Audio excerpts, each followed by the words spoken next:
जय हिंद, वंदे मातरम। दोस्तों, आज की इस वीडियो में हम लोग क्लास 12 का पॉलिटिकल साइंस के मोस्ट इंपॉर्टेंट ऑब्जेक्टिव क्वेश्चन को कवर करेंगे, जो कि आपके बोर्ड एग्जाम्स के लिए काफी ज्यादा महत्वपूर्ण होने वाले। दोस्तों, आप लोगों को पता है कि जैक के द्वारा जो है वो पॉलिटिकल साइंस का कोई भी मॉडल सेट जारी नहीं किया जाता। तो बहुत सारे स्टूडेंट के मन में सवाल होता है कि पॉलिटिकल साइंस की जो तैयारी है वो कैसे करें जिससे हमारा बोर्ड एग्जाम में अच्छे खासा नंबर आए। ठीक है, तो दोस्तों आपको करना क्या है कि पॉलिटिकल साइंस में जितने भी इंपॉर्टेंट आपके चैप्टर हैं, जितने भी चैप्टर हैं, उन हर चैप्टर का आपको इंपॉर्टेंट क्वेश्चन कर लेना है। क्योंकि दोस्तों आपका कॉन्सेप्ट तभी क्लियर होगा जब आप हर एक चैप्टर का इंपॉर्टेंट क्वेश्चन एक बार अच्छी तरह से पढ़ लेंगे। दोस्तों, यदि आप हर एक चैप्टर का इंपॉर्टेंट क्वेश्चन पढ़ना चाहते हैं तो आप इस चैनल को सब्सक्राइब कर ले, क्योंकि दोस्तों इस चैनल के माध्यम से आपको हर एक चैप्टर का इंपॉर्टेंट क्वेश्चन करवा दिया गया। क्योंकि दोस्तों आपके पास टाइम बहुत कम है और दोस्तों एग्जाम हॉल में वही स्टूडेंट अच्छे कर पाते जो अच्छी तरह से पढ़े होते हैं। दोस्तों आपको पढ़ना तो बहुत कुछ है, लेकिन सिलेबस के अनुसार जो स्टूडेंट अच्छी तरह से पढ़ाई करते हैं, जो उनके बोर्ड एग्जाम के लिए इंपॉर्टेंट होता है, उस चीज़ को पढ़ते वही एग्जाम हॉल में अच्छे कर पाते। तो चलिए बिना टाइम वेस्ट हुए आज के सुपर फास्ट वीडियो को स्टार्ट करते हैं। क्वेश्चन नंबर क्या कह रहा है कि बर्लिन की दीवार कब बनी थी। तो बर्लिन की दीवार जो बनी थी दोस्तों, तो इसमें ऑप्शन देखेंगे 1989 में बर्लिन की दीवार को तोड़ दिया गया था। 1991 में देखेंगे तो सोवियत संघ का विघटन हुआ था। 1961 में देखेंगे तो 1961 में क्या था, तो बर्लिन की दीवार को बनाई गई थी। कब बनी थी, तो 1961 में बनी थी। और इसको डिटेल में थोड़ा सा बात कर लेते हैं दोस्तों। तो बर्लिन की दीवार जो खड़ी थी वो 150 किलोमीटर तक की लंबा था। इसकी लंबाई जो थी 150 किलोमीटर थी और ये 28 सालों तक खड़ी रही थी। ये बर्लिन में 2800 तक खड़ी रही थी। उसके बाद इसे तोड़ दिया गया था। तो इसे जनता के द्वारा तोड़ा गया था 1989 में। कितने, 1989 में। और इसे कब बनाया गया था, तो 1991 में। तो इसी तरह हम लोग डिटेल से बात करेंगे सारे वीडियो को, तो सारे क्वेश्चन को दोस्तों। तो इसी तरह हमारे वीडियो को आप देखते रहें। उसके बाद देखते हैं क्वेश्चन नंबर 2 क्या करा है कि बर्लिन की दीवार कब गिराई गई थी। तो बर्लिन की दीवार जो गिराई गई थी वो कब गिराई गई थी, तो 1989 में गिराई गई थी। और 1961 में से खड़ा किया गया था। 1961 में क्या था, 1991 में सोवियत संघ का विघटन हो गया था। उसके बाद अगला क्वेश्चन नंबर 3 को देख लेते हैं। क्वेश्चन नंबर 3 क्या कह रहा है कि रूस की क्रांति कब हुई थी। रूस की क्रांति कब हुई थी, तो इसमें ऑप्शन दिया गया है 1917, 1919, 1991। तो 1991 में तो सोवियत संघ का विघटन हुआ था, आपको बता दिया दोस्तों। 1919 में जो था वो अमृतसर में जो था जवालियांवाला बाग हत्याकांड हुआ था। तो इसे भी याद रखें क्योंकि अगला क्वेश्चन में आपको पूछा जा सकता है। तो 1919 में जो था वो जवालियांवाला हत्याकांड हुआ था। तो रूस की क्रांति जो हुई थी वो 1917 ईस्वी में हुई थी। कब हुई थी, 1917 ईस्वी में हुई थी। उसके बाद देखते हैं अगला क्वेश्चन नंबर 4। अगला क्वेश्चन नंबर 4 क्या कह रहा है कि सोवियत संघ के खेमे में शामिल देशों को क्या कहा जाता था। तो इसको जो कहा जाता था वो दूसरी दुनिया कहा जाता था। क्या कहा जाता था, दूसरी दुनिया कहा जाता था। क्वेश्चन नंबर 5 को देख लेते हैं। क्वेश्चन नंबर 5 भी बहुत ही वीवीआई होने वाला आपके बोर्ड एग्जाम के लिए। सोवियत संघ में किस पार्टी का शासन था, तो कांग्रेस पार्टी। ये तो हमारे इंडिया में है कांग्रेस पार्टी, और ये 70 सालों तक हमारे इंडिया में भी राज किया है। और जो प्रथम प्रधानमंत्री थे वो कांग्रेस पार्टी के ही थे, पंडित जवाहरलाल नेहरू जी। कम्युनिस्ट पार्टी जो थे वो सोवियत संघ की ही पार्टी का शासन था। क्या था, सोवियत संघ का पार्टी कम्युनिस्ट पार्टी था, और ये भी 70 सालों तक राज किया था सोवियत संघ में। उसके बाद अगला क्वेश्चन नंबर देखते हैं। क्वेश्चन नंबर 6 क्या कह रहा है। क्वेश्चन नंबर 6 कह रहा है कि सोवियत संघ का किससे टकराव बना रहता था। तो सोवियत संघ का भारत से, जी नहीं, सोवियत संघ और रूस में तो बहुत ही चलता है, भारत में अच्छी दोस्ती चलती है। जापान भी नहीं, जापान और रूस की दोनों की जो सीमा रेखा है वो साथ में ही मिलती जुलती है। तो इसका सही जो आंसर होगा वो अमेरिका, क्योंकि जो शीत युद्ध का दौर चलता था वो अमेरिका के बीच और सोवियत संघ के बीच चलता था। उसके बाद अगला क्वेश्चन नंबर देखते हैं। क्वेश्चन नंबर 7 क्या कह रहा है कि सोवियत संघ कितने गणराज्य को मिलाकर बना है। तो आप इसे बता सकते हैं 15 गणराज्य मिलकर बना था। और जब सोवियत संघ का जो विघटन हो गया तो 15 राज्यों में भी विभाजित हो गया था। तो इसका जो सही आंसर हो जाएगा ऑप्शन नंबर सी हो जाएगा। उसके बाद अगला क्वेश्चन नंबर देखते हैं। क्वेश्चन नंबर 8 क्या कह रहा है कि रूस की मुद्रा का नाम क्या है। तो रूस की मुद्रा की नाम क्या है, तो डॉलर जो था यूएसए का रूबल, जी हाँ दोस्तों, रूबल था। क्या था, रूबल था। रूस से रूस और रूस से रूबल, जो इसका सही आंसर हो जाएगा रूस से रूस। और हमारे भारत की बात की जाए तो भारत में कौन सी मुद्रा चलती है, तो रुपी चलती है। क्या, रुपया। रुपया जो हम लोग रुपया बोलते हैं, 10 रुपया, 50 रुपया, 100 रुपया, तो रुपया चलता है। उसके बाद अगला क्वेश्चन नंबर 9 कह रहा है कि मिखाइल गोर्बाचेव कब कम्युनिस्ट पार्टी का महासचिव बने थे। तो वो कब बने थे, तो 1985 ईस्वी में बने थे। कम्युनिस्ट पार्टी के जो महासचिव बने थे 1985 ईस्वी में बने थे। उसके बाद अगला क्वेश्चन नंबर देखते हैं। क्वेश्चन नंबर 10 है सोवियत संघ में अफगानिस्तान की हस्तक्षेप किया था, तो वो 1979 अर्थात 79 में किया था। कब किया था? 1989 में किया था। उसके बाद अगला क्वेश्चन नंबर देखते हैं, क्वेश्चन नंबर 11। क्वेश्चन नंबर 11 कह रहा है कि मिखाइल गोर्बाचेव की सचिव संघ में कितने की नीति चलाई। मिखाइल गोर्बाचेव के सोवियत संघ में नीति चलाई, तो इसका जो सही होगा वो आर्थिक राजनीतिक सुधार, उसके बाद लोकतंत्रीकरण, ये सारे नीति चलाए थे गोर्बाचेव ने। तो इसका जो सही आंसर हो जाएगा वो ए एंड बी दोनों सही हो जाएगा। उसके बाद अगला क्वेश्चन नंबर देखते हैं, क्वेश्चन नंबर 12 क्या कह रहा है। क्वेश्चन नंबर 12 कह रहा है दोस्तों कि सोवियत संघ में 1991 में तख्ता पलट में किसने महत्वपूर्ण भूमिका निभाई। तो इसका जो सही हो जाएगा वो मिखाइल गोर्बाचेव जो थे वो कम्युनिस्ट पार्टी के महासचिव थे, और एल्तनिस चचा अर्थात बोरिस एल्तनिस, जो एल्तनिस चचा थे वो 1991 में तख्ता पलट के बाद महत्वपूर्ण भूमिका निभाए थे। कौन निभाए थे? तो बोरिस एल्तनिस।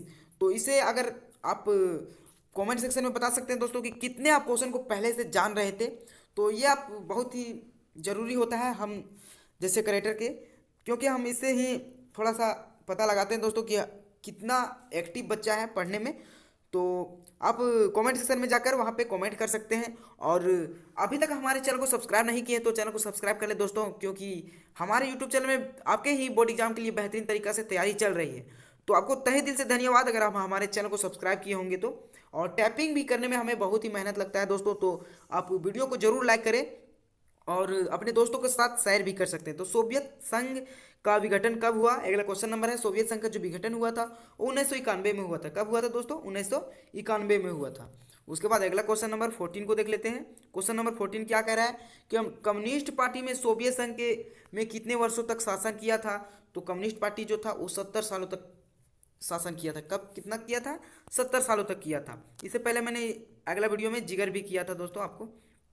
तो सोवियत संघ के विघटन के बाद उसकी सुरक्षा परिषद की अस्थायी सदस्यता किसे दी गई? तो किसे दी गई थी? तो रूस के दी गई थी। सोवियत संघ के विघटन हो गया था, उसके बाद जो अस्थायी सदस्य उसे दिया गया था और रूस के दे दिया गया था, रूस को। उसके बाद अगला क्वेश्चन नंबर अगला देखते हैं, क्वेश्चन नंबर 16। क्वेश्चन नंबर 16 क्या कह रहा है कि मध्य एशिया में 10 वर्ष तक गृह युद्ध की चपेट में रहा था, वो कौन रहा था? तो इसका जो होगा ताजिकिस्तान। क्या हो जाएगा? ताजिकिस्तान सही आंसर हो जाएगा। वो 10 साल तक गृह युद्ध की चपेट में रहा था। तो गृह युद्ध किसे कहते हैं दोस्तों? तो गृह युद्ध उसे कहते हैं जो अपने देश के अंदर ही युद्ध होते रहता है, राज्य के अंतर्गत होता है या जाति प्रथा युद्ध होता है, इसे ही गृह युद्ध कहते हैं। उसके बाद अगला क्वेश्चन नंबर देखते हैं, क्वेश्चन नंबर 17 क्या कह रहा है कि रूस में किन दो गणराज्य हिंसक अलगाववादी आंदोलन चले। रूस के किन दो गणराज्य हिंसक अलगाववादी आंदोलन चले? तो इसका जो सही हो जाएगा वो चेचन्या और दागिस्तान। क्या? तजाकिस्तान हो जाएगा, चेचन्या और तजाकिस्तान। उसके बाद अगला क्वेश्चन नंबर देखेंगे, क्वेश्चन नंबर 18 क्या कह रहा है कि 2001 में भारत और रूस के बीच द्वीपीय समझौता हुए थे कब? 80 कितना है? 18, ठीक है ना, 80। उसके बाद अगला देते हैं क्वेश्चन नंबर 90 क्या कह रहा है कि सोवियत संघ के विघटन के बाद सोवियत संघ के देशों ने व्यवस्था को अपनाया। तो कौन सा व्यवस्था अपनाया था? तो उसने थॉक थेरेपी अपनाया था। क्या अपनाया था? थॉक थेरेपी अपनाया था। इससे उनको कुछ भी फायदा नहीं हुआ था, और इस सोवियत संघ का जो था ये व्यवस्था वो और तहस नहस हो गया था। क्या हो गया था? तहस नहस हो गया था। चलिए अब अगला क्वेश्चन नंबर 20 को देख लेते हैं। 20 क्या कह रहा है कि थॉक थेरेपी अपनाने के बाद सोवियत संघ का अर्थव्यवस्था क्या हो गया था? तो क्या हो गया था? तो तहस नहस हो गया था, तहस नहस हो गया था, बिखर गया था। उसके बाद 21 को देखते हैं। 1991 के बाद कई प्रांतों में टूट गया। 1991 जब सोवियत संघ का विघटन हो गया तो कई प्रांतों में टूट गया था, वो यूगोस्लाविया था। क्या था? यूगोस्लाविया जो था वो अनेक प्रांतों में टूट गया, समझ गए ना।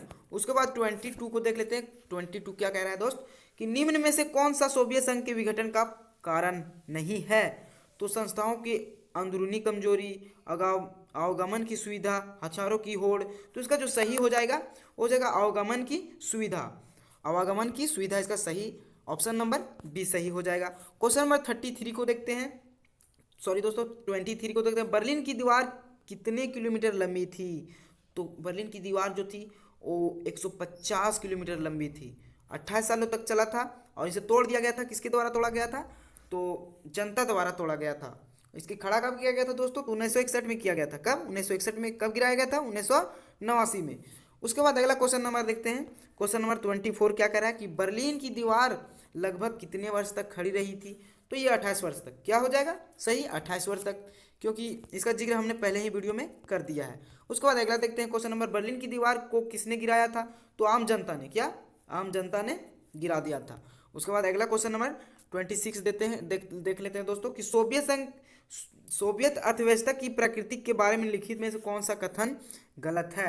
तो उसका जो सही आंसर हो जाएगा दोस्तों, हो जाएगा जनता को आर्थिक आज़ादी। वहाँ जनता की आर्थिक आज़ादी नहीं थी, ये गलत है। उसके बाद अगला देख लेते हैं क्वेश्चन नंबर 27 की काल अनुसार सजाइए। तो चलिए इसे काल अनुसार सजाते हैं दोस्तों। सबसे पहले देखें अफगान संकट। तो अफगान संकट जो आया था वो कब आया था? तो 1900 आया था, 79 से 1989 तक चला था। ठीक है ना, 79 से चला था।